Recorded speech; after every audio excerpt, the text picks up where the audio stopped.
Ako ng potato salad. So, na-boil ko na yung potato, na slice ko na rin. Tapos, meron na akong hiniwa na eggs dito. Ayan.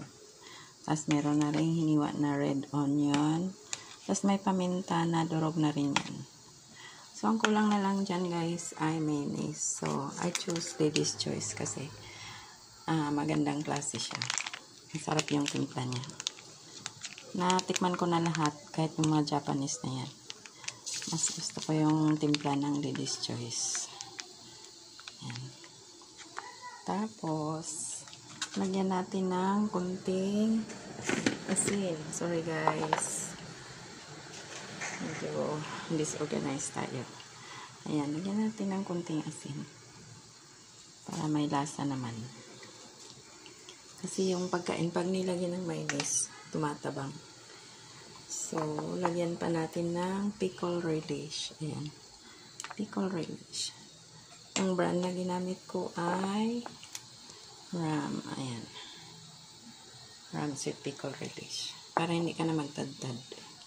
Tapos, lagyan pa natin ng kunting red paprika. Paprika powder. Kasi, pandagdag daw to sa pampapula ng dugo. Ayan. Konti lang guys. Lang para hindi mahalata.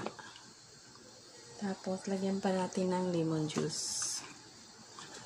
Kunti lang din na lemon juice. Yan. Ano lang? Piga lang. Piga lang siya kasi sorry guys, hindi ako nagwantis. Hindi pa ako nakabili ng wantis. Piga lang siya kasi para lang ang lasa ma-elevate yung mag-balance yung tamis at saka yung asim.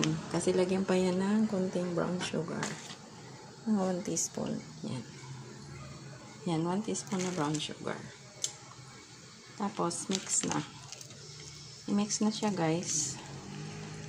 Tapos, i-refrigerate mo nga 1 hour. Yan, bago i-serve. Gusto mo naman overnight, patulogin mo siya sa ref.